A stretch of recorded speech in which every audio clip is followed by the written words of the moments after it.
All right, guys, I'm not quite sure how to follow up my video from the other day, given the fact that it got like 63,000 views in 2 days. All I can say is I'm still kind of in shock. I'm dumbstruck here. But I do want to talk about some things I've discovered here in the last few hours. I think it's worth talking about, it's worth mentioning, so we're just going to kind of go through this real fast. There's a lot to cover. I'm not even sure if I've got it all. There's so much. I could have gone like down so many different rabbit holes, but we're just going to go with this. So Stutter and Craig over at the Side Scrollers podcast actually created this little live stream where they're tracking how many followers this Brazilian curator is getting on Steam. And this thing, every 10 seconds it refreshes and he gets more followers. He's already up to 142,000 followers, almost 143,000 on his curator page. It's absolutely insane. His group, his member group I'm actually a part of, is at 55, almost 56,000 members. Just absolutely bonkers. So what's crazy about this is people found clips of the woman who is the CEO, Kim Belair, the CEO of Sweet Baby Inc. And she has said some really interesting off-the-wall stuff. I can't even go through all of it because this is like a 49-minute Q&A that she did here. This one here from the Game Developers Conference is 30 minutes long. But this clip right here, I think, sums her up in a nutshell. So just take a listen to this. If you're a creative working in AAA, which I did for many, many years, put this stuff up to your higher-ups. And if they don't see the value in what you're asking for when you ask for consultants, when you ask for research, go have a coffee with your marketing team and just terrify them with the possibility of what's going to happen if they don't give you what you want. So this person here, Games Nosh on Twitter, actually had this clip available, so shout out to him. The co-founder of Sweet Baby Inc. proudly explains the method she uses to force bosses at game studios to censor, alter, and diversify game projects she feels are problematic. He uses the words terrify them. Terrify them. That's her methodology. That's what we're seeing from Sweet Baby Inc., right?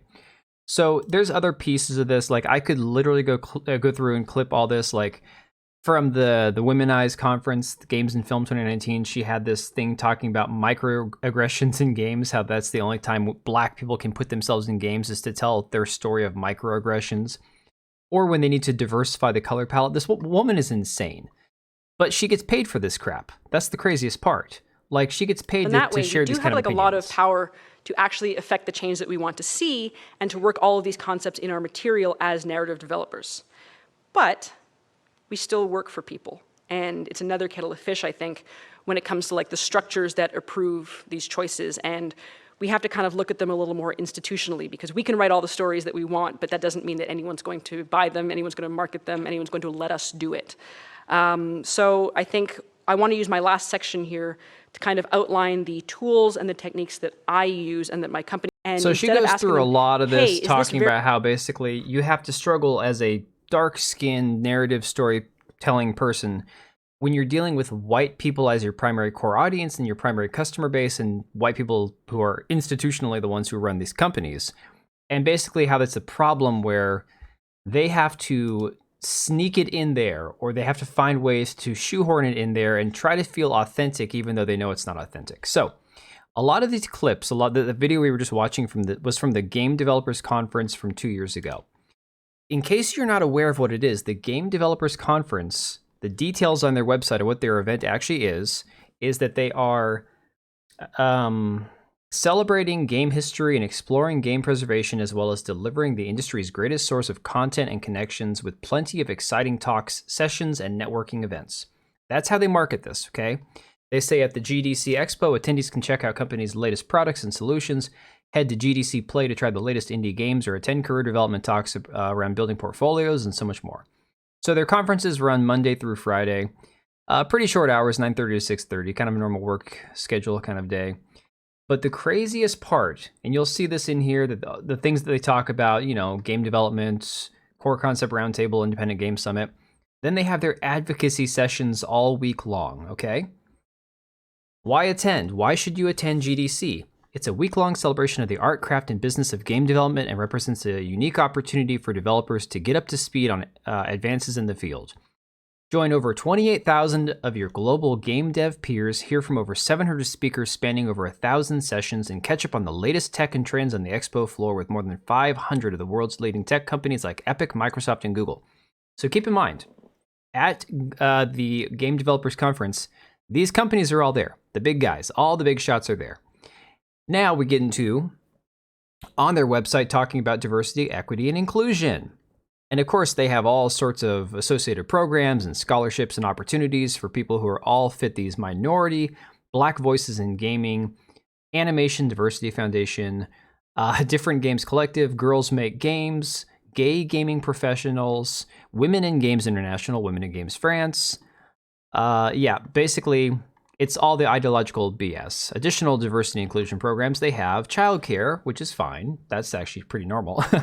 Supporting advocacy, community partnerships, lactation lounges, pronoun tags, gender-neutral bathrooms available, Americans with Disability Act, prayer rooms, and invisible disability stickers. So you get a sticker if you've got an invisible disability. These are what these people do at this GDC, okay? And of course, sustainability, which goes back to the environmental social governance crap, and they literally put that right here. People, communities, environment, customers, and governance. Being an ethical, sustainable business is central to how we behave. And you know how they achieve this? You can literally donate. You can donate to offset your carbon emissions. I'm not even kidding. They have that as an option on there.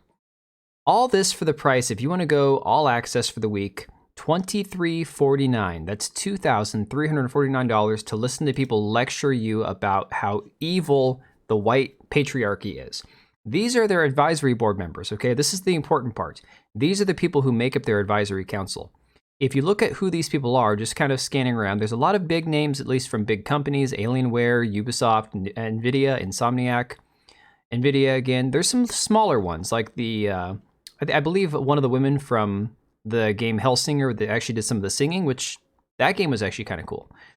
Mithu Kandekar, Glow Up Games. Glow Up Games, which is of course, diversity initiative.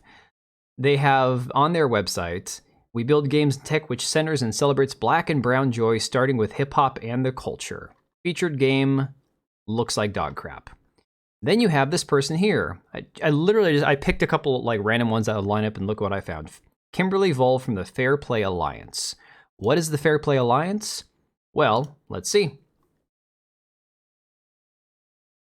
The Fair Play Alliance is a global coalition of gaming professionals and companies committed to developing quality games. That's a lie. We provide a forum for gaming professionals and companies to work together to develop and share best practices and encouraging healthy communities and awesome player interactions in online gaming. We envision a world where games are free of harassment, discrimination, and abuse, and where players can express themselves through play. Here's the best part. And they have all this stuff about hate speech and everything on their website, okay? You can find all this go to fairplayalliance.org. This is all on their website. Look at all their members. Amazon Games, Amazon Web Services, Blizzard Entertainment, okay? Discord, Facebook Gaming, Epic Games, EA, all the companies that are also associated with Sweet Baby Inc. All right, are you tracking here? Riot Games, Roblox, Tailwind, Twitch, Ubisoft. Okay, and here's the best part. The best part is this is the end result. Someone learning the law here on Twitter. Go give them a follow. They're really awesome. They've been covering all this stuff. Manga Lawyer on Twitter. It says Titanfall 3 will be inclusive and diverse. Nothing more important than knowing the identity of your new mech-style Titans. And this is from Respawn over at, because they've been merged or purchased by EA. Literally, this is what you get. Inclusion matters. These people should all be at work, but instead, here we have them marching in a pride parade. And this is where we're at. This is literally what this is reduced down to. It's not just Sweet Baby Inc. It's not just one company. There are dozens of these initiatives, these conferences, these groups, these activists, these organizations that literally live to supposedly tell us that we are the oppressor and they are the marginalized minority that needs to overthrow their chains and get rid of the evil white man's racist institutions that caused all the downfalls of the entire world. That apparently gaming is one of these things that is just institutionalized racism. I don't know. This is just the more I dig into this, guys, the more depressing it gets. But let me know what you think about all this. I am very curious. Is it too late to fix all this? Because I'm starting to think this is way more than we bargained for. I don't know. Again, thanks for being here. Thanks for watching, guys, and I'll see you on the next one.